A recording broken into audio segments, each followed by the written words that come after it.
and then we should be able to see as people join. Yeah, so we've got a few people joining now. And then I'll make a start at 6:30. Perfect.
Okay.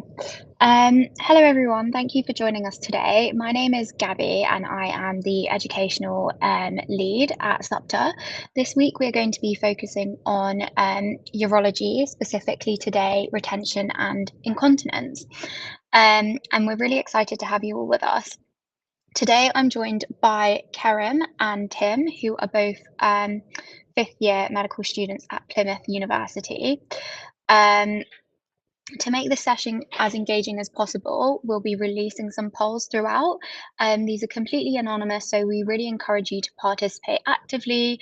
If you have any questions during the session, please pop them in the chat and we'll do our best to address them.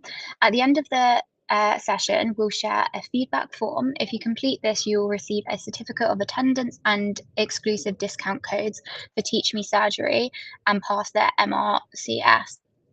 Additionally, this session is being recorded. The recording and slides will be shared on our medal page in a couple of hours after the session, so be sure to keep an eye on that. We're also excited to share that an exclusive question bank and other resources will be available on our learning portal, so be sure to check out our website to access them. If you create a free membership account with us, you'll automatically receive a discount code for 10% off Geeky Medics Anatomy flashcards, surgery flashcards, and knowledge bundle. We also have an exciting opportunity for all our attendees. 2 lucky people will win free access to the Geeky Medics surgical flashcards and the Geeky Medics OSCE stations. To enter, simply complete the Google form at the end of the session and enter the unique code that we'll provide. The more sessions you attend, the higher your chances of winning, so be sure to stay until the end of today's session. Finally, before we begin, we'd like to thank our partners, the Royal College of Surgeons of England, Geeky Medics, the MDU, More Than Skin Deep, Medal, Teach Me Surgery, and Pass the MRCS. So without further ado, I'd love to hand it over to Kerem and Tim. Hi everyone, my name's Kerem. I'm one of the final year med students at Peninsula. So I'm going to be starting this session and we'll go straight into it.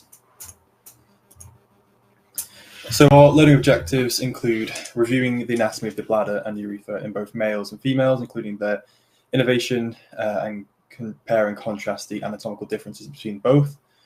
Discuss how this relates to difference in different types of urinary incontinence, as well as different methods of treatment for these conditions. Discuss the internal and external anatomy of the prostate, including its relation to the bladder. Recall the medical and surgical management of both BPH, so prostatic hypertrophy, and prostate cancer as well, and look at the presentation of acute and chronic urinary retention. We'd also like you to understand the anatomy of the male and external genitalia, including the contents of the scrotum, as well as recognizing red flag symptoms of scrotal pain and swelling for surgical emergencies, and be able to form a list of differentials, including their clinical differences. And moving on to the second half of the session, we're focusing more on understanding the embryological descent of the testes, becoming familiar with the layers of the spermatic cord and the walls of the inguinal canal. And we're going to appreciate the formation of hernias and their surgical management, and eventually recall TWOC procedures post-surgery. So, the anatomy of the bladder. The bladder is an organ of the urinary system that stores and expulses urine. The bladder connects the ureters superiorly to the urethra inferiorly. So if we sort of see here, we've got the ureteric meatus and we've got the urethra down here. The ureters themselves, they actually enter the bladder at the ureteric orifices, which are superior aspect of the trigone, which is this sort of triangle-shaped area here, as you can see on the diagram. And the bladder is made up of a thick muscle layer called the detrusor muscle, which contracts to push urine out of the urethra. The actual detrusor muscle itself receives both sympathetic and parasympathetic innervation. The trigone is, like I said, this triangular-shaped or funnel-shaped area, which helps retain the oblique direction of the ureters at the top, and thus prevents reflux of urine back into the ureters. There are also 2 muscular sphincters located in the urethra, the internal and the external urethral sphincter. The internal urethral sphincter is males particularly consists of a circular smooth fibers which are under autonomic control, and this prevents seminal regurgitation during ejaculation as well. Whereas in females, this is a functional sphincter and doesn't act quite the same way it does in males. And the external urethral sphincter is a skeletal muscle and under your own voluntary control, essentially. So, when it comes to the anatomy of the bladder and its actual nervous supply, the bladder has autonomic and somatic nervous supply. This is in the form of sympathetic supply from the hypogastric nerve, so T12 and L2, which allows for relaxation of the actual detrusor muscle, as well as parasympathetic innervation from the pelvic nerves of S2 and S4, which allows for contraction of the detrusor muscle, and somatic innervation from the pudendal nerve, which is S2 and S4, and this innervates the external urethral sphincter and thus provides voluntary control over micturition. There are also some sensory, or sometimes they're called afferent nerves, found in the bladder wall, which also reports bladder fullness and mechanical stretch to the CNS, so basically telling you when you need to go to the toilet. When it comes to the vasculature of the bladder, it's primarily derived from the internal iliac vessels, which divide into the superior vesical branch of the internal iliac artery. In males, this is supplemented by the inferior vesical artery, and in females by the vaginal arteries as well. And in both sexes, the obturator and inferior gluteal arteries sometimes contribute smaller branches, but not always. And venous drainage is primarily provided by the vesical venous plexus, and this empties into the internal iliac veins, which move back onto the IVC. So, anatomy of the male urethra. The male urethra is approximately 15 to 20 centimeters long. It's lined by stratified columnar epithelium, and it transports both urine and semen. There are three sections rather, to the urethra, and this includes the prostatic urethra, which this receives the ejaculatory and prostatic ducts. And there's the membranous urethra, which this passes through the pelvic floor and surrounded by the external urethral sphincter. And then there's the penile or bulbous urethra, which passes through the bulb of the corpus spongiosum of the penis. And we can see that on the diagram here. In terms of neurovascular supply, the arterial supply of the urethra is supplied by the inferior vesical artery, well, the prostatic part is anyway. And the other sections are supplied slightly differently. So the membranous urethra is supplied by the bulbourethral artery and the branches, which are essentially branches of the internal pudendal artery. And the penile urethra is supplied by branches of the internal pudendal artery. Nerves supplied to the urethra in males is derived from the prostatic plexus, which contains a mixture of both sympathetic and parasympathetic, as well as some visceral nerves as well.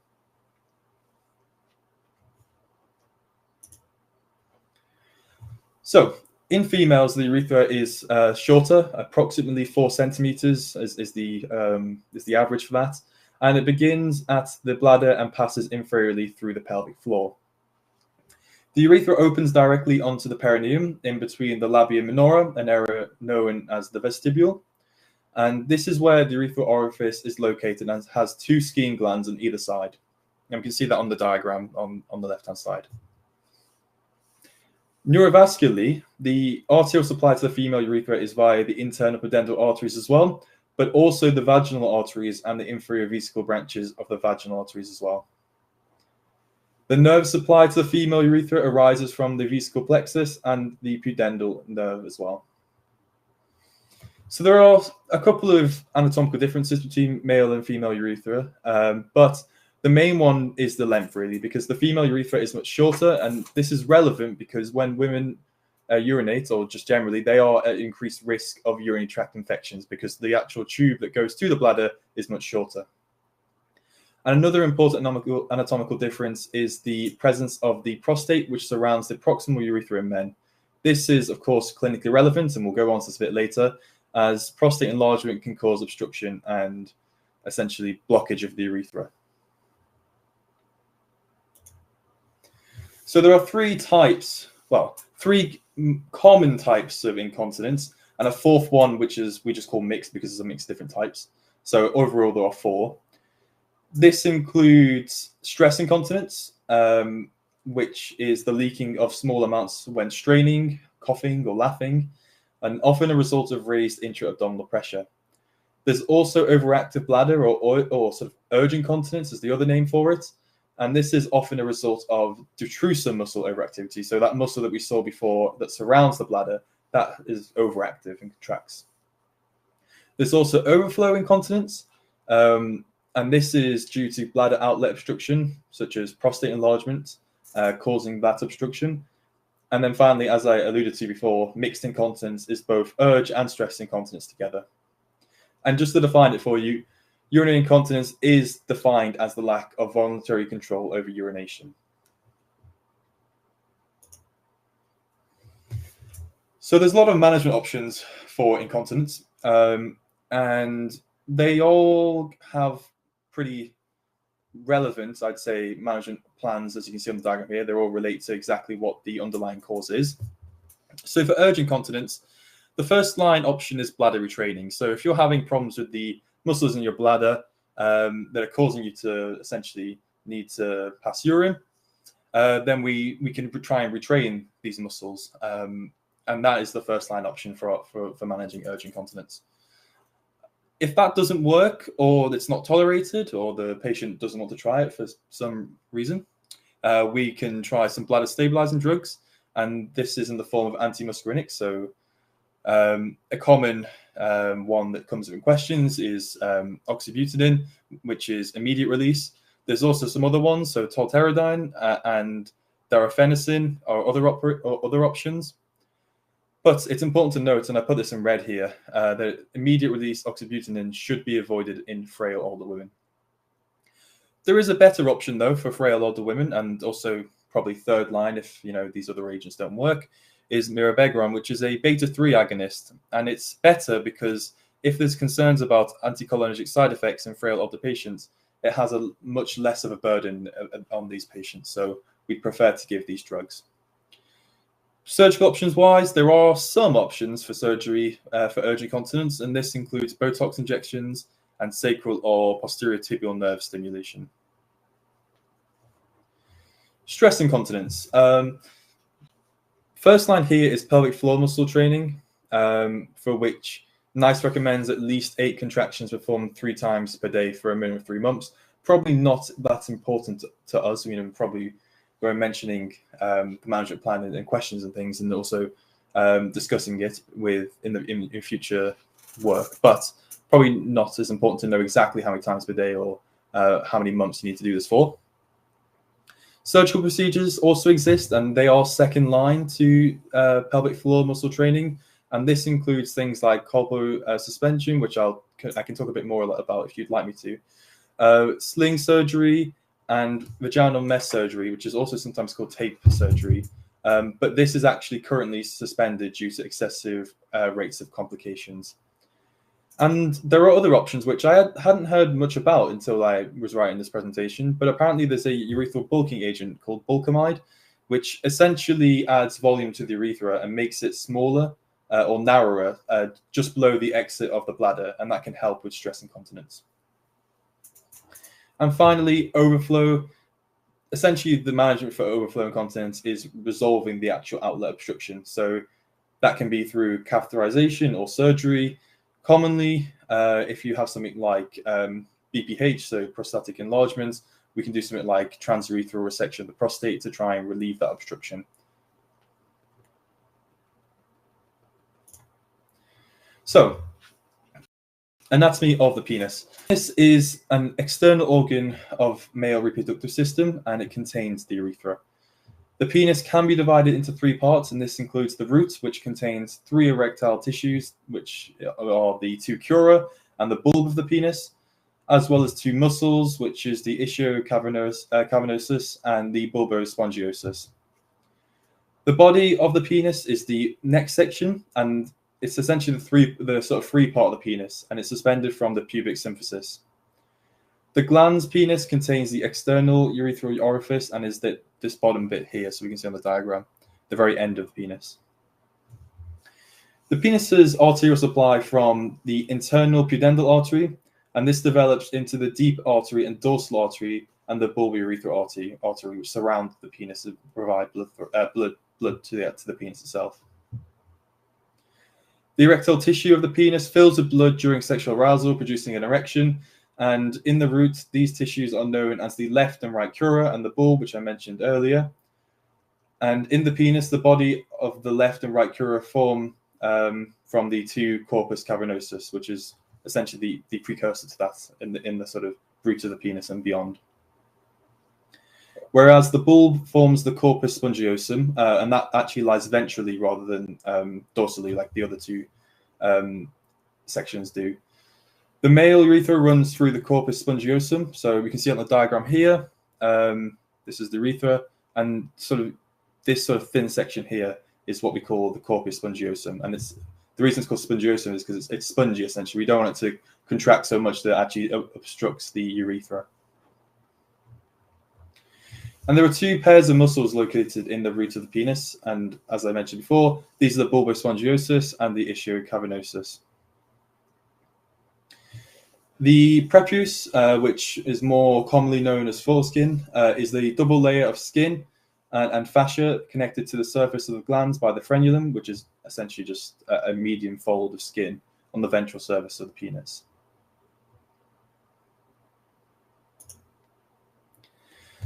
So, the scrotum. It's essentially a fibromuscular cutaneous sac, which is located between the penis and the anus. And the scrotum contains a few things. The first thing is the testis, and this is the site of sperm production. The next thing is the epididymis, which we can all see on this diagram here. So we've got the epididymis and the other structures. But the epididymis is a storage reservoir for sperm, and this sits sort of posterior to the lateral, or posterior lateral to the testes. The spermatic cord is a collection of muscle fibers, vessels, and nerves and ducts that run to the testes. And the dartus muscle, which I'm not sure if you can see on here. Oh, it is actually. We might see on this diagram below. This actually regulates the temperature of the scrotum by wrinkling the skin.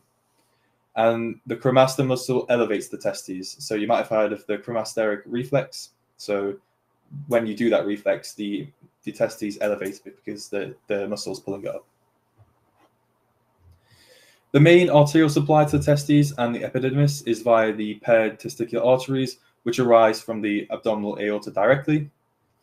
And the testes consist of a series of lobules, each containing semiferrous tubules supported by interstitial tissue. And the semiferrous tubules are lined by serotoli cells that aid the maturation process of the spermatozoa, which essentially is the precursor to sperm. And the spermatozoa collect in the retrotestes, and then the efferent tubules transport the sperm once they've sort of fully matured from the retrotestes to the epididymis for storage and maturation, or further maturation. There are also Leydig cells which lie in the interstitial tissue and are responsible for testosterone production as well. And the testes are also covered by the tunica vaginalis, and the testicle parenchyma is protected by the tunica albuginea as well, which is essentially a fibrous capsule that protects the testes. And we can see that on the diagrams below. And finally, the epididymis consists of a single coiled duct which stores sperm and connects the testes to the vas deferens. So I mentioned earlier, so I'll quickly talk about red flags. I've summarized them as many as possible I think are quite important to be aware of. And this is in regards to scrotal pain and swelling specifically. So if you have a patient who has sort of scrotal pain or swelling, any of these red flags sort of would probably make you think about referring them, getting emergency treatment same day, A&E referral, things like that. And that includes things such as sudden or severe pain. So if it's really severe, you might be thinking about a particular diagnosis that we'll get onto in a second. Rapid swelling, unable to get above the testes, which again relates to something we're going to talk about in a second. Loss of the cremasteric reflex, change in testicular size or shape, fever alongside other symptoms. So, fever by itself obviously would make sense, but if you had other symptoms related to your testes, then that might be a bit concerning. If there was any blood or urine in your urine or your semen, either or. Pain during urination or burning, but again, probably think about that in context of other symptoms, and weight loss as well in the context of other symptoms. And that all relates to some of the causes of scrotal swelling. So one big diagnosis we have to be aware of is testicular torsion, and it does come up in exams quite a lot, and it's also something we need to be aware as doctors. So if we see a patient with these symptoms, we really need to get them help quickly. And they present with severe sudden pain, and it's not eased by elevation. So specifically in your questions, if it says pain is not eased by elevation, be thinking about testicular torsion. It does also cause swelling and erythema as well, and it often affects sort of the younger males, and that will classically be sort of what comes up in your questions when you see that. And in terms of management, we do urgent bilateral surgical exploration and testicular fixation, very, very quickly, as quickly as possible. And we do that bilaterally because both sides need to be corrected. So you can sometimes get a bell and clapper deformity. So if people have this deformity, or just generally, we need to check that both sides need to be fixed so that they don't have future, this doesn't occur again for them, because it's quite painful and obviously causes a lot of complications. Testicular tumors, again, they will have pain, but it might be more of a dull ache, and it might be of a longer duration rather than an acute presentation. And it's often the swellings is sort of a discrete nodule of swelling rather than the whole testicle itself. And they will probably, if you've got a lump, they might have symptoms of metastatic disease. So your weight loss, your night sweats, you think you're sort of red flag symptoms.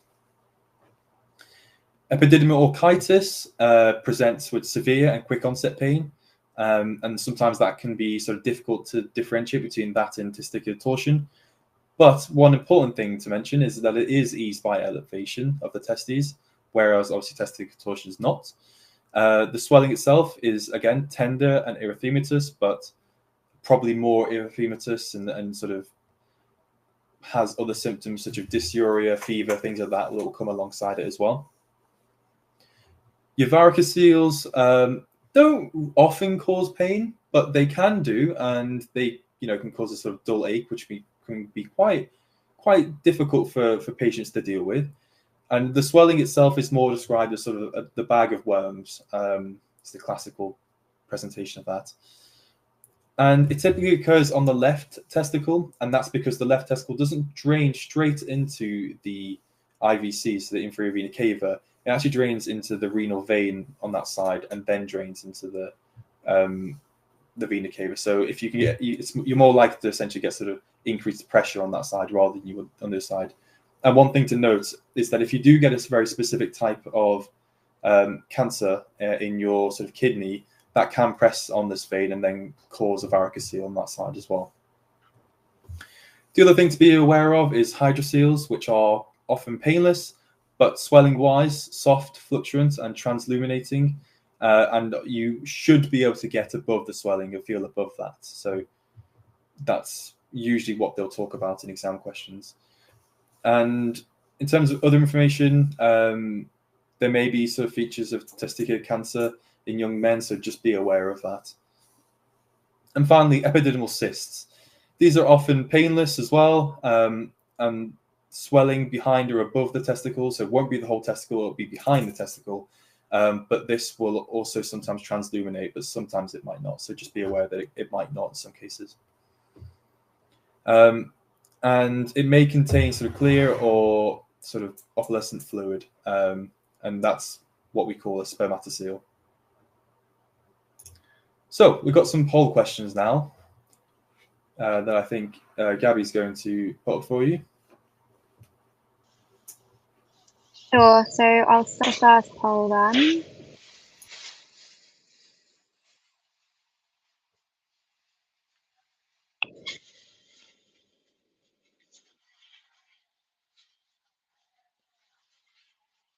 So the first poll should be live.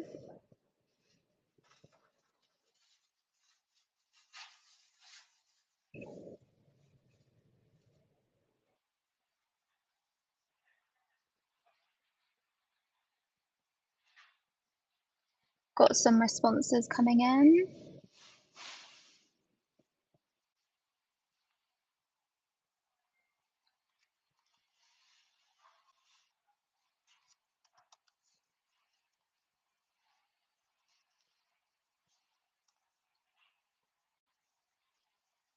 Maybe a couple more responses, guys.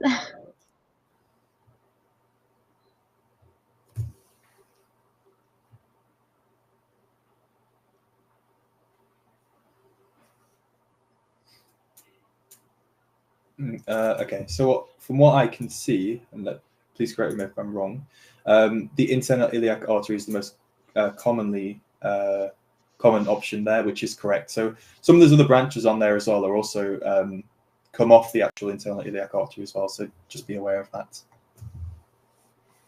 Okay, would you like the next poll? Yes, please. Okay. Maybe read this one out, it might help them. Yeah. So which of the following is not a commonly used management option for urge incontinence?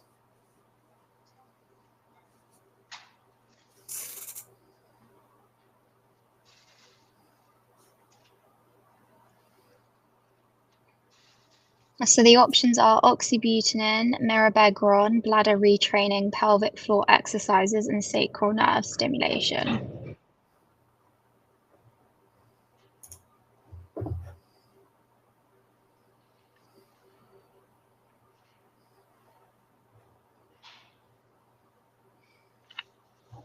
Okay, so we've got a few answers there. I'm just going to go quickly back to that slide just to show you. So when we say pelvic floor exercises, that is not necessarily referring to bladder retraining, which is probably what I think most of you are thinking in that regards. So the answer in this case would be pelvic floor exercises, because that's for stress incontinence rather than urgent incontinence. But you are right in saying that sacral nerve stimulation is probably, well, it is sort of last line option really in most cases. So it isn't that common, but it's more common than pelvic floor exercises because that's not the management for urgent incontinence. Okay, and are you ready for the next poll as well? Yep. Okay.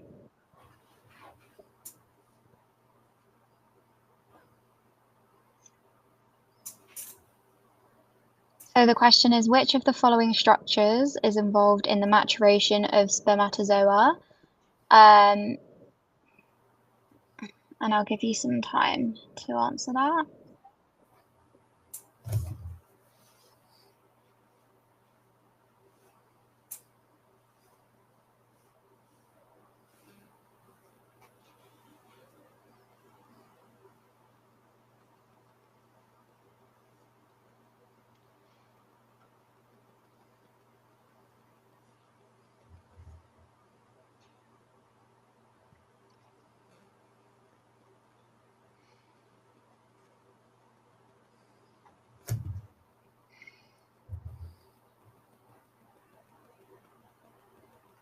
Okay, so there's a bit of a divide on this question, but I'll bring it over to this slide here, which is about the testicles themselves.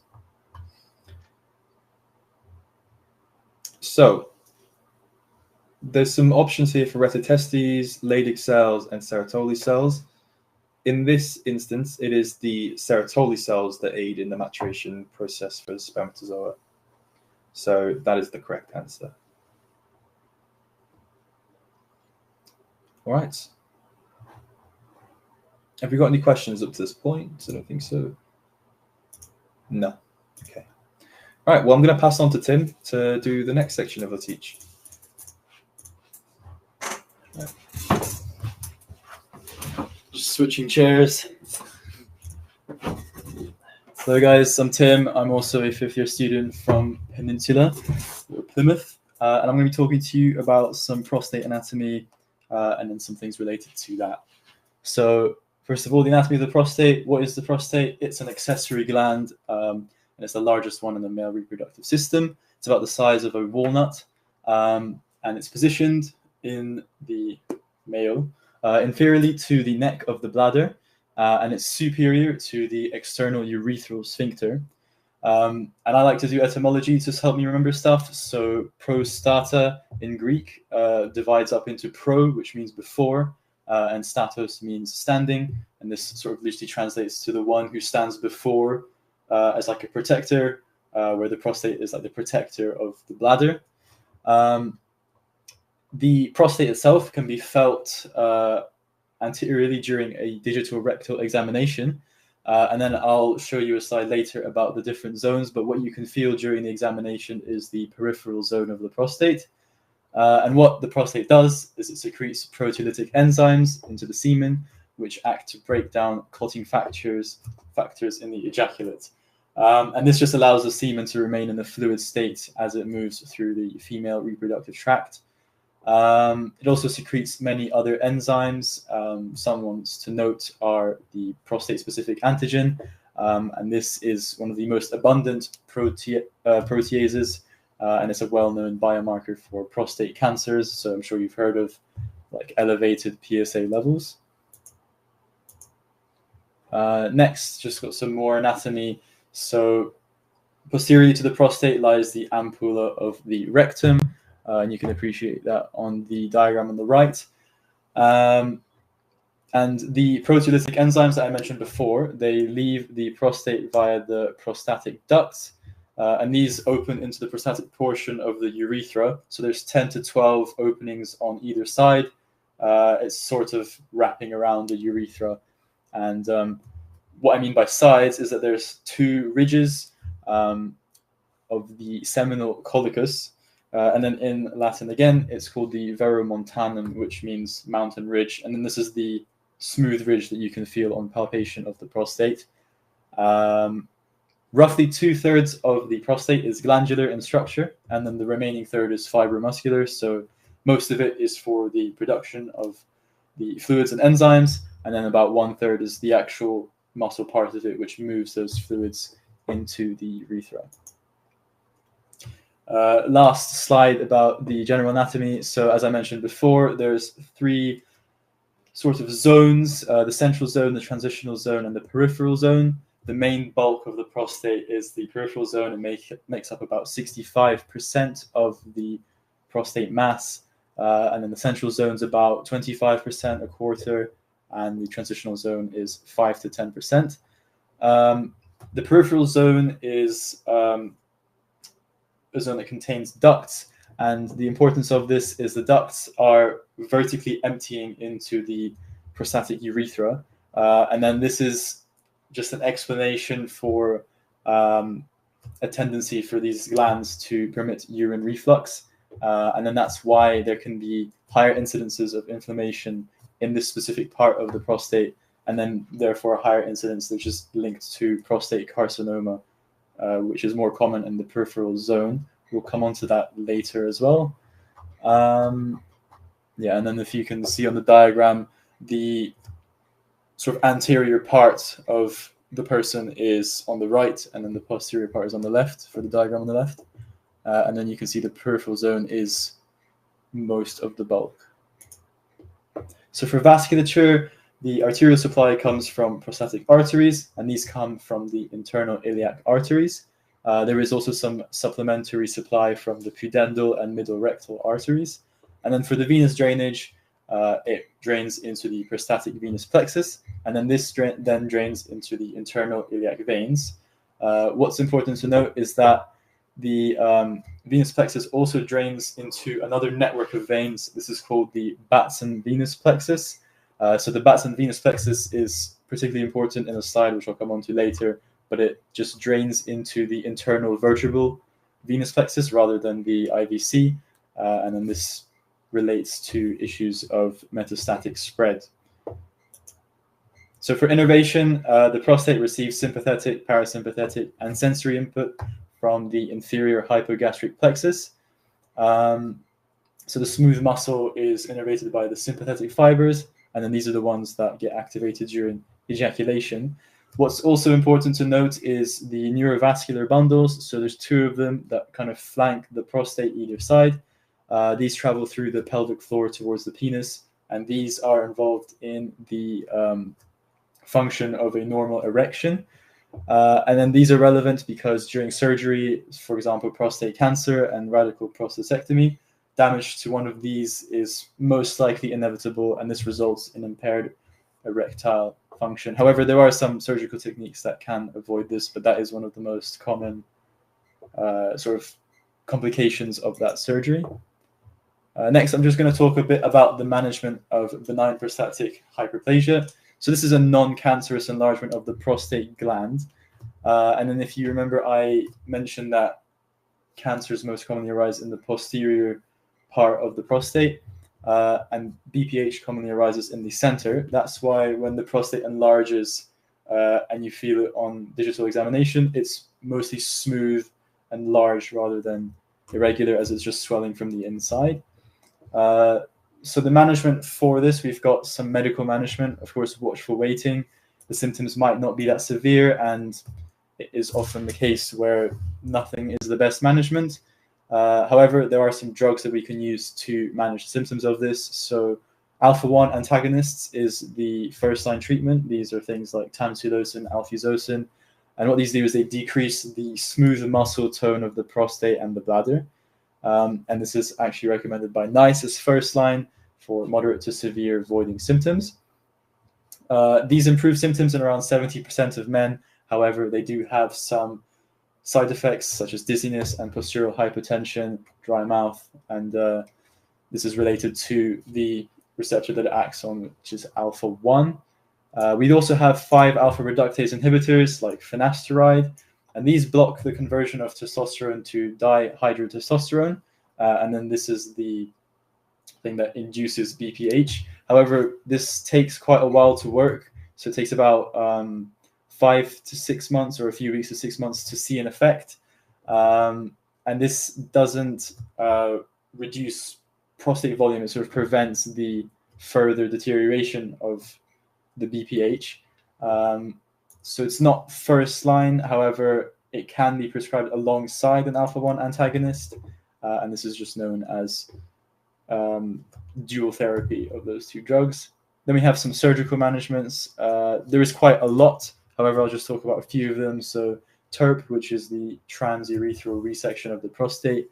This just involves removing part of the prostate gland using a device called a resectoscope, and this is just passed through the urethra, and the whole surgery is conducted through the urethra.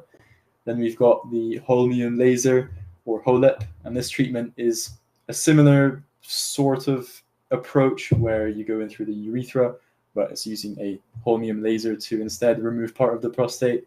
And water ablation, again, also through the urethra, where water is injected using very high pressured water, and then also removing part of the prostate to reduce the urethral stricture there and allow urine to flow normally. Then prostate cancer. Carcinoma is the most commonly diagnosed cancer in men in countries with a high socio-demographic index, such as the UK. And as I mentioned before, the malignant cells commonly originate from the peripheral zone, most likely due to the orientation of the ducts themselves. But this doesn't mean that prostatic carcinoma can't arise in the other portions of the prostate as well. So it does happen in the central and transition zones too. However, it's just more common in the peripheral zones. Also, the neurovascular bundles, which I mentioned before, that run alongside the prostate, they're relevant in the lymphatic and perineural spread that prostatic carcinoma can have. And that's one of the avenues that metastasis can spread. And it can also just invade adjacent structures such as the bladder, the seminal vesicles. And then the other one to note is the Batson venous plexus, which doesn't drain into the IVC, but into the vertebral bodies. And that's how you get spread to the vertebral bodies and have skeletal metastases. So on a digital rectal examination, you will find an irregular and hard prostate gland as opposed to the smooth BPH enlargement where you can still feel the ridge.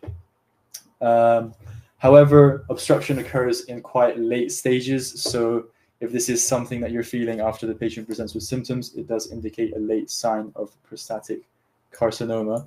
What's also important to note is that patients with prostatic carcinoma are often older men, and BPH is just a very common condition to have in older men. So it can be kind of hard to differentiate between the two.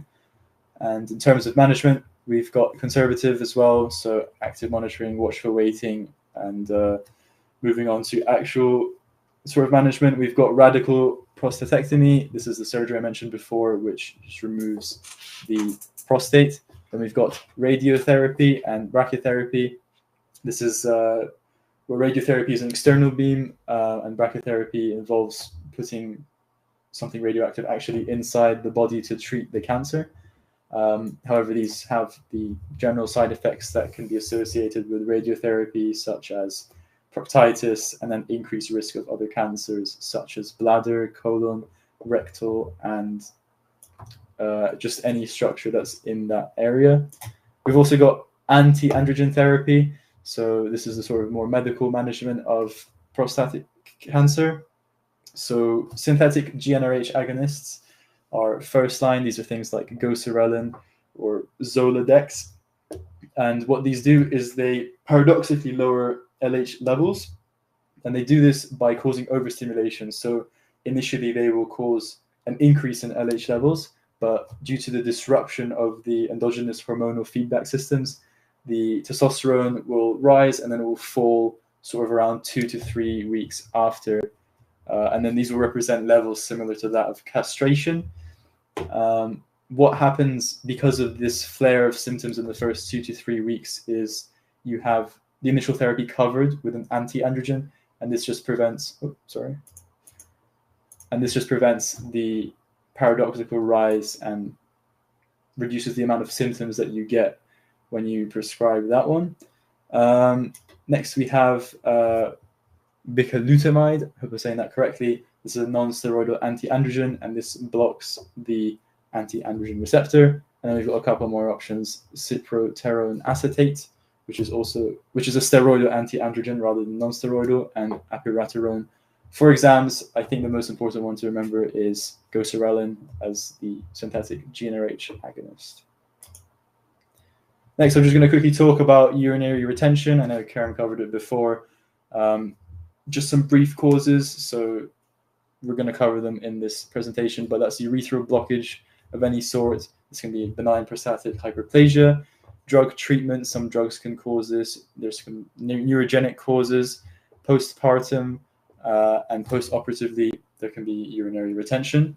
And importantly to note, acute urinary retention is a medical emergency, and this requires immediate treatment with catheterization. Chronic urinary retention is over months or years, so it can present differently, but the management will differ based on the presentation. It's important to recognize acutely and chronically which management to go for. So the one I'm going to focus on today is the talk post-surgery, as this is a surgical society lecture. So the process that you want to go for is here on the slides, and the primary aim of a talk is to establish the ability to effectively and successfully empty the bladder, which can be a problem after surgery and the induction of anesthesia. And what we want to do is first remove the catheter according to trust guidelines. So every trust will have a different way of managing the TWOC, but they kind of follow this same structure. You want to advise the patient to drink a measured amount of water. So we're going to be recording post-void and residual volumes of the urine. So it's important to know how much you're giving them before. And we're going to keep a urine output chart. And then the way we establish a successful TWOC is by measuring residual volumes post-void. And we want these to be around about less than 150 mils and not rising. And then we can see that effectively on the urine chart. Next, I'm just going to fire some quick topics at you that were mentioned in the learning outcomes. So we're going to talk a bit about the embryology of the testes. And in a very, very simple summary, we're going to understand that there's 3 germ layers. So these germ layers arise in around the 3rd week of embryological development. And if you remember from your year 1 lectures, these are the ectoderm, mesoderm, and endoderm. And the gonads, which involve the testes, originate from the mesoderm. Then it will form something called the intermediate mesoderm, which then forms the mesonephros and the nephrogenic cord. I haven't got diagrams of this, as it's a very varied process, but in summary, there's something called the urogenital ridge, which develops on the nephrogenic cord. And the urogenital ridge is where the first development of the gonads form. And this happens by the primordial germ cells from the yolk sac, which then move to the genital ridge. And then that's where they will form. Things like the cloaca and the external genitalia and genital sinus, they develop from the endoderm, which is why they're separate to the gonads. And then why this is important is because of the descent of the testes. So there's some pathologies that are impacted by this process. So what happens is the testes begin retroperitoneally, and then through caudal movement, because they develop at the back in the posterior abdominal wall near that region, and then they descend. So around the 2nd month, which is about week 7 of gestation, movement begins, and this is facilitated by something called the gubernaculum. I really like this name, and going back to the Latin, gubernare means to steer or to pilot. So what the gubernaculum does is it pilots the testes into the right final location during gestation, and it's a fibrous tissue which doesn't change in size. So as the fetus increases in size, the gubernaculum will pull the testes down whilst everything grows around it. And then this process sort of ends around 33 weeks of gestation. And when this process is finished, the gubernaculum still has a function, and what it does is it anchors the testes within the scrotum. And as Karen mentioned before, testicular torsion can happen when the testes is not really fixated in one place, and a defective gubernaculum is one of the causes of this. Another thing that happens during this descent of the testes is the formation of the processus vaginalis. So this is a diverticular outpouching of the peritoneal cavity, and when the testes navigates through that sort of area around week 12, it loses connection with the peritoneal cavity and completely detaches, and then it becomes the tunica vaginalis. All this really does is sort of lubricate the testes and helps in sort of protection and temperature control. However, when this process fails, so if you can see on this diagram, on the second sort of area, the vaginal process forming, and then it's supposed to completely detach. But when this fails, or it causes a patent processus vaginalis, this can be associated with certain hernias and swellings of the scrotal sac, so things like hydroceles, indirect inguinal hernias, which I'll talk about later, and scrotal hematoceles. And this just occurs because you've now opened the abdominal cavity into the scrotal sac, when usually it would be sealed. And then all these complications can arise and include things such as torsion as well. So next, we're going to talk about the layers of the spermatic cord, sort of similar to what Karen was saying about the layers of the scrotal sac, but the spermatic cord is a collection of vessels and nerves and ducts which run to and from the testes. They're surrounded by fascia, and they form a cord-like structure. And the spermatic cord is surrounded by 3 layers. So we have the internal and external spermatic fascia, and then the cremaster muscle. The internal and external spermatic fascia permits a degree of motility between the fascial coverings and overlying skin. And again, this serves to control the temperature of the testes and help in the protection of the testes.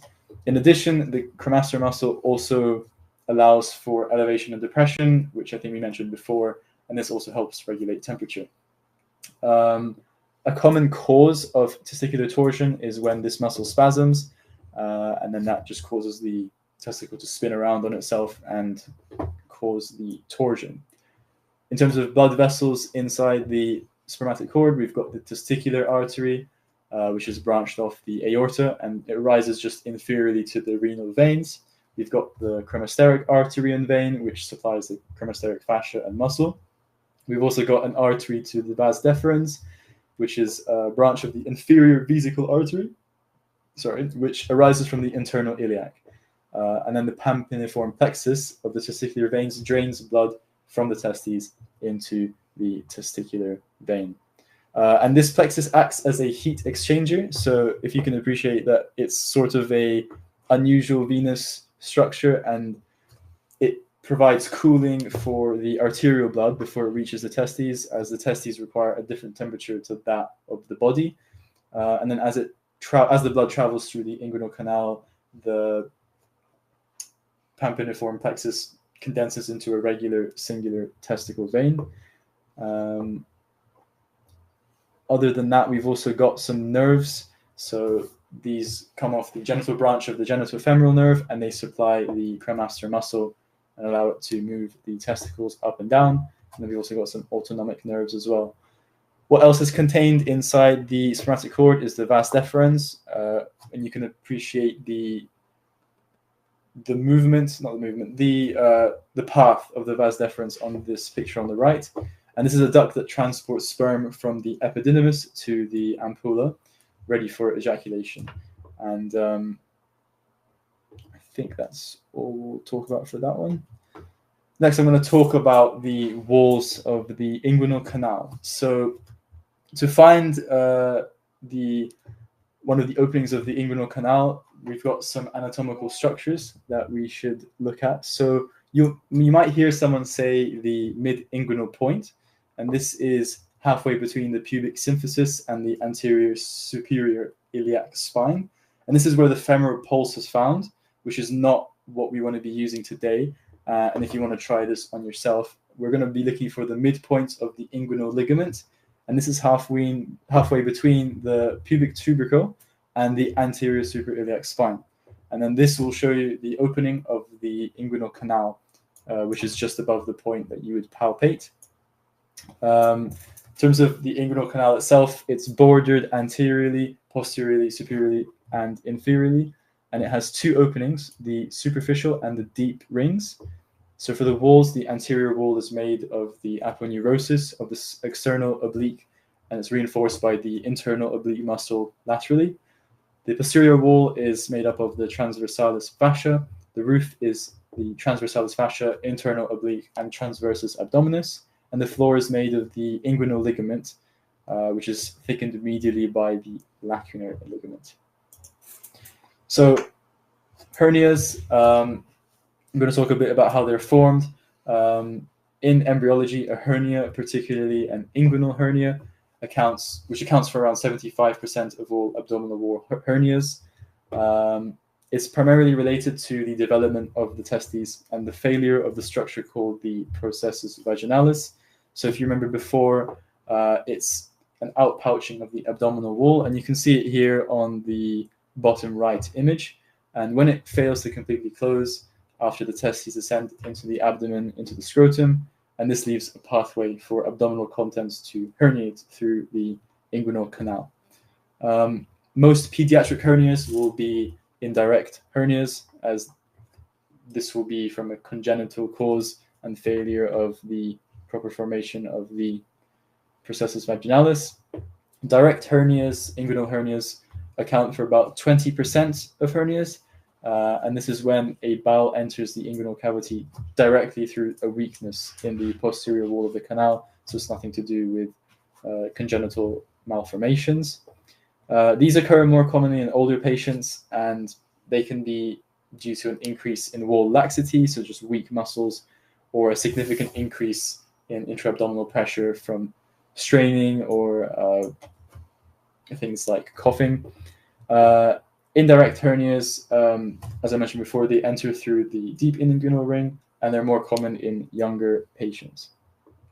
So these can only really be differentiated properly at the time of surgery, and you do this by identifying the inferior epigastric vessels, where indirect hernias will be lateral to the vessels, whilst direct hernias will be medial to the vessels. In pediatric cases, they're nearly always indirect inguinal hernias. The risk factors for these are male age, increasing age. Sorry, these are for inguinal indirect hernias. And then, as I mentioned before, raised intra-abdominal pressure and high BMI. The most common presenting complaint or symptom that a patient will come to you in the clinic with is a lump in the groin. However, if the hernia becomes incarcerated, it will become very painful and the lump will not be reduced. However, a standard hernia can be reduced. So when you're examining, you want to look for some features of suspected inguinal hernia, such as cough impulse.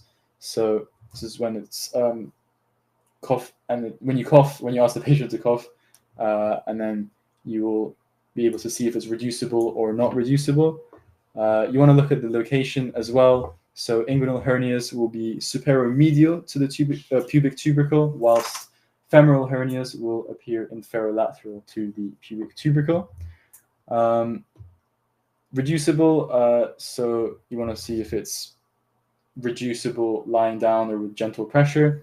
And then if it's entering the scrotum, you will not be able to get above the scrotum, which was one of the differentiators between hernia and then other sort of swellings of the scrotum. So I think I'll just move on to the surgical management of those. So for hernias, you can manage them with open repair or laparoscopic repair.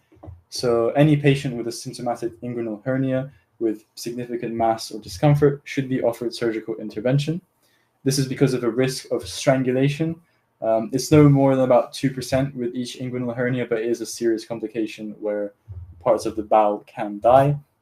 So a third of patients with an inguinal wall hernia will never experience any symptoms except maybe that lump in their abdomen. So complications, irreducible / incarcerated hernias, the contents of the hernia can't return to their original cavity, and this can cause things like obstruction, as part of the bowel has actually left the place where it's meant to be, and then this leads to clinical features of bowel obstruction, and then strangulation, where compression of the hernia like restricts its blood supply, and then this causes the bowel to become ischemic.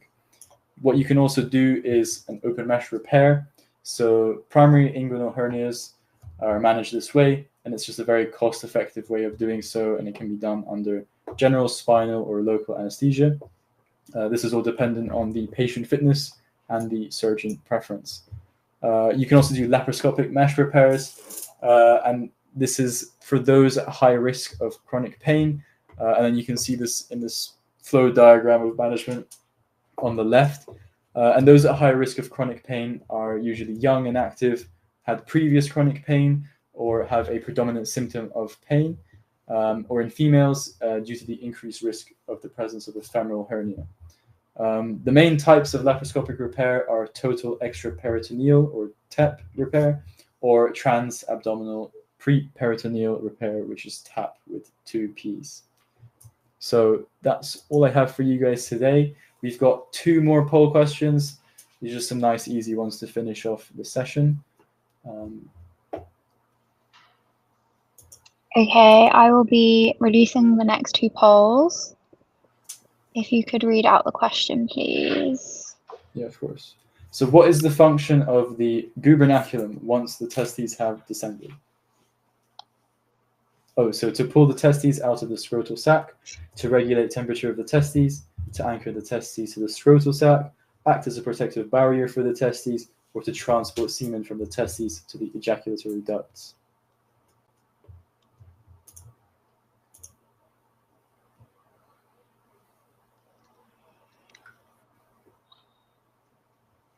Okay, if we could get a few more responses, guys.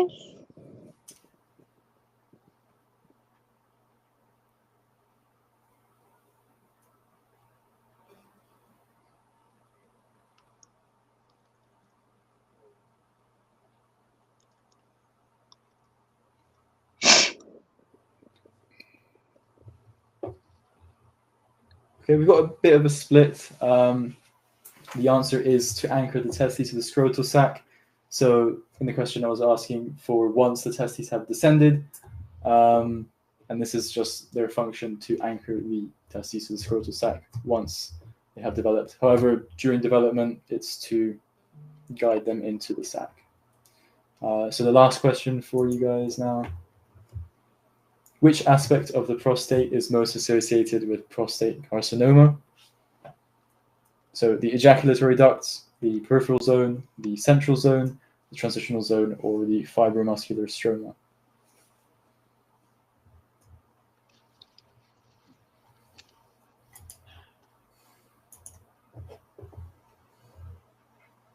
Yeah, and then the majority has gone for the peripheral zone, which is correct. It can occur in other zones, but that is the most common one. Great. Thank you guys so much for attending. If you have any questions, please do let me, Kerem, or Gabby know. Kerem. All right. So thank you so much for hosting, Kerem and Tim. The feedback form is now available in the chat. It has been released, so you should be able to fill that out now. Please fill that out. That's really helpful for our speakers today. And I'm sure you guys will need some feedback at some point. Don't forget to fill out, you need to fill it out to receive your certificates and discount codes for the Teach Me Surgery and pass the RCS. Also be sure to complete the Google form for a chance to win the free access to the Geeky Medic surgical flashcards and the OSCE stations, and the link is available in the chat as well. Our next session will be on Monday and is covering plastics at 6:30.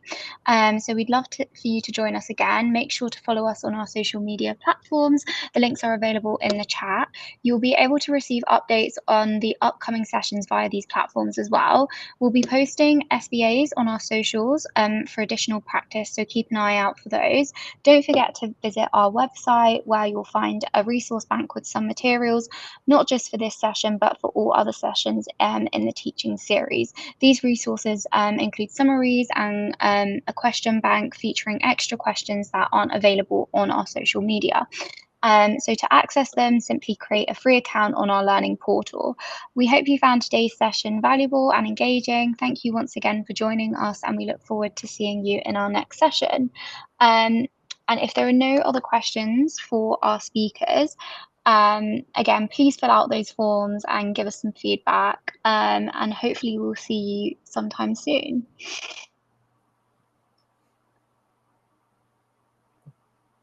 Thank you very much, everyone. Thanks for coming.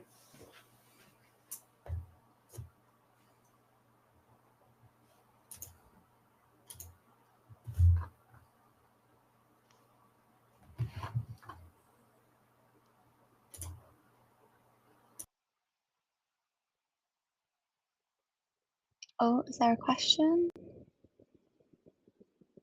Someone has said great session, thanks, learnt a lot. Thank you, Paul.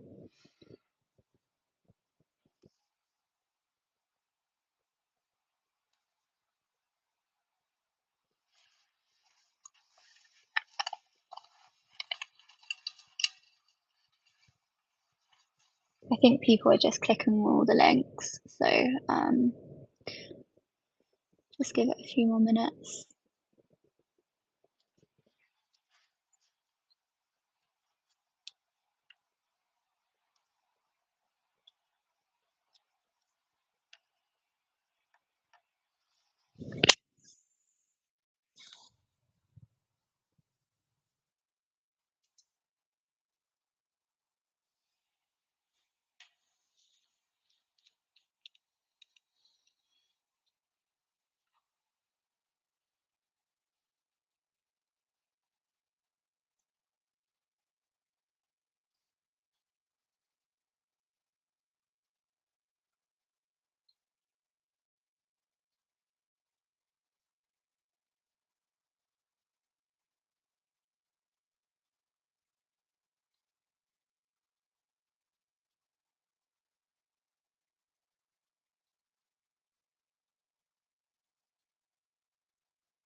Can you put the session feedback link into the chat? Let's have a look. I'll also paste link again.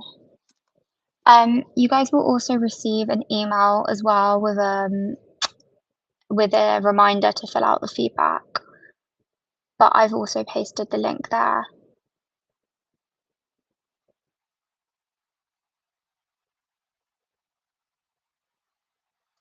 And there's also, I don't know if you guys have a feedback tab as well.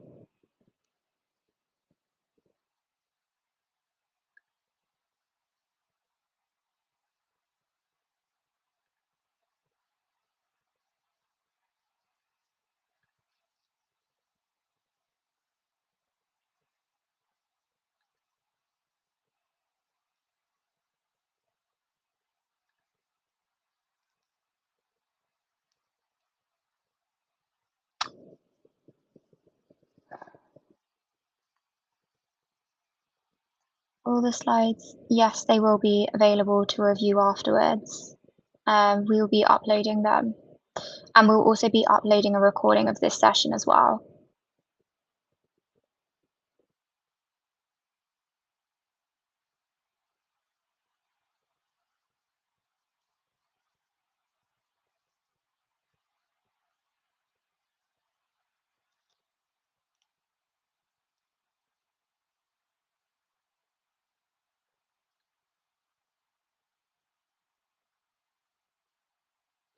Okay, you're welcome.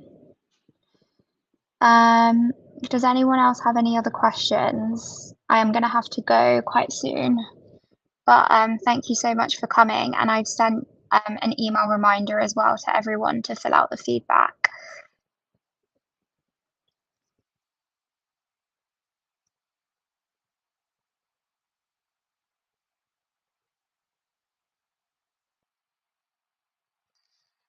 And then maybe just for Kerem and Tim, I will be sending you certificates and all the feedback. I'll wait a few, like I'll maybe wait a few days so people have time to fill it in, but then I'll release the feedback. And if I don't, please just send me a message to remind you guys.